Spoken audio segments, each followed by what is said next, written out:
আরামবাগের পুরসুরা বিধানসভার মায়াপুরে বিজেপির ত্রাণ শিবিরে এলেন বিজেপির রাজ্য সভাপতি সুকান্ত মজুমদার।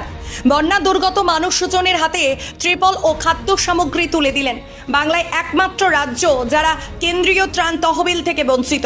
কেন্দ্র সরকার বন্যা মোকাবিলায় এক পয়সাও দেয়নি মুখ্যমন্ত্রীর নিশানা কেন্দ্রের দিকে। এই প্রশ্নের উত্তরে সুকান্তবাবু মুখ্যমন্ত্রীর মিথ্যা কথা বলছেন। 1000 কোটি টাকা জমা, এর আগে আইলাতে 1000 কোটি টাকা দেওয়া হয়েছিল, সেই টাকা লুটপাট করা হয়েছে। কেন্দ্র সরকার এই মুহূর্তে কোনো রাজ্যকে বন্যার টাকা দেয়নি, কিন্তু বাংলার মুখ্যমন্ত্রী আগে কেন্দ্রের সাথে কি সম্পর্ক রাখতে চাইছেন সেটা আগে ঠিক করুন। মুখ্যমন্ত্রী সবসময় কেন্দ্রের বিরোধিতা করব, এটা ঠিক নয়।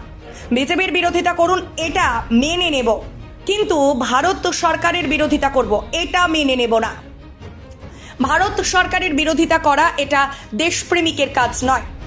অনুব্রত প্রসঙ্গে তিনি বলেন, উনি তো একদম স্লিম হয়ে গেছেন। আগে আমজাদ খান ছিলেন, এখন সলমান খান হয়েছেন। মুখ্যমন্ত্রী মেন মেড করে চিৎকার করছেন।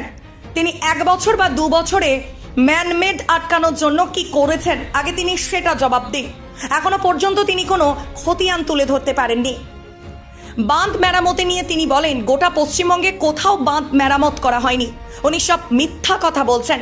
টাকা লুটপাট হয়েছে। আরামবাগ মহকুমাকে বাদ দিয়ে ঘাটাল মাস্টার প্ল্যান সফল হবে না। বিজেপির লোককে বেছে বেছে ত্রাণ দেওয়া হয়েছে, এই প্রশ্নের উত্তরে তিনি বলেন, আমরা তো বিজেপির পক্ষ থেকেই ত্রাণটা দিচ্ছি, তাহলে তো বিজেপিকেই দেব ত্রাণ।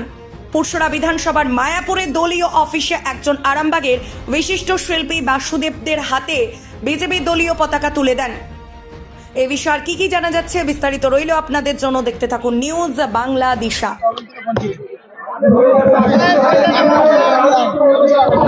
মাননীয় মুখ্যমন্ত্রী মিথ্যে কথা বলছেন। এর আগে আইলাতে 1000 কোটি টাকা এসেছিল, সেই টাকা লুটপাট।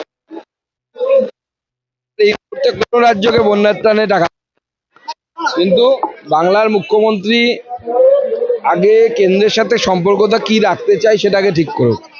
মুখ্যমন্ত্রী যদি সব বিরোধিতা করব, কেন্দ্র সরকারের বিরোধিতা করব, কেন্দ্র বিজেপি বিরোধী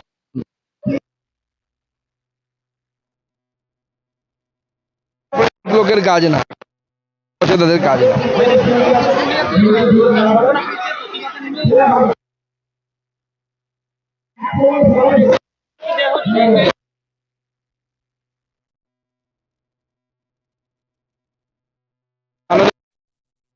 খোলা রাখেনি, মানুষ করতে গেলেই তাদের উপর নানা ধরনের অত্যাচার, পুলিশ,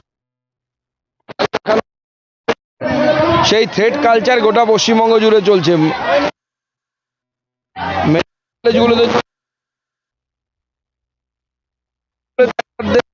সেরকম সাধারণ মানুষের উপরে তৃণমূল নেতাদের থ্রেট কালচার চলছে।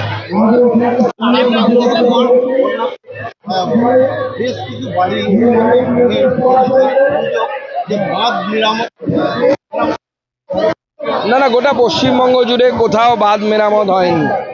বিগত 1 বছরে আপনারা সাংবাদিক, আপনাদের কাছে কোনো ভিডিও ফুটেজ থাকলে দেখান যে কোনো জায়গায়, কোনো জেলাতে একজনও কোনো ইঞ্জিনিয়ার গিয়ে বাঁধ মেরামতির কাজ করেছে।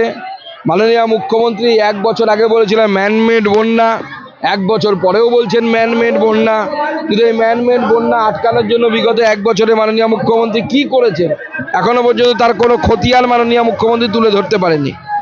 উনি যদি মিডিয়ার সামনে এসে বাংলার জনগণকে জানাতেন যে আমি 1 বছরে এই কাজ করেছি আরামবাগ ঘাটালের বন্যা নিয়ন্ত্রণের জন্য, তাহলে আমরা মেনে নিতাম যে অন্য রাজ্য জল ছাড়ছে তাই বন্যা হচ্ছে।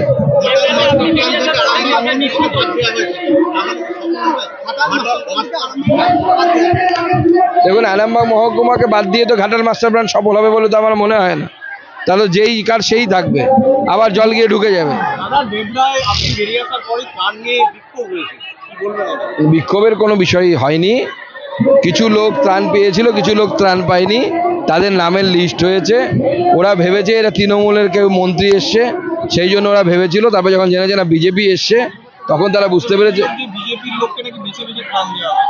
বিজেপি তো বিজেপির লোককেই দেবে।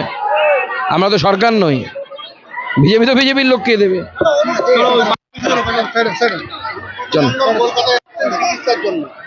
চিকিৎসা তো ওখানেই হয়ে গেছে, পুরো স্লিম সলমান খানের মতো হয়ে গেছে। তো আগে আমজাদ খান ছিল, সলমান খান, আবার চিকিৎসার কি দরকার?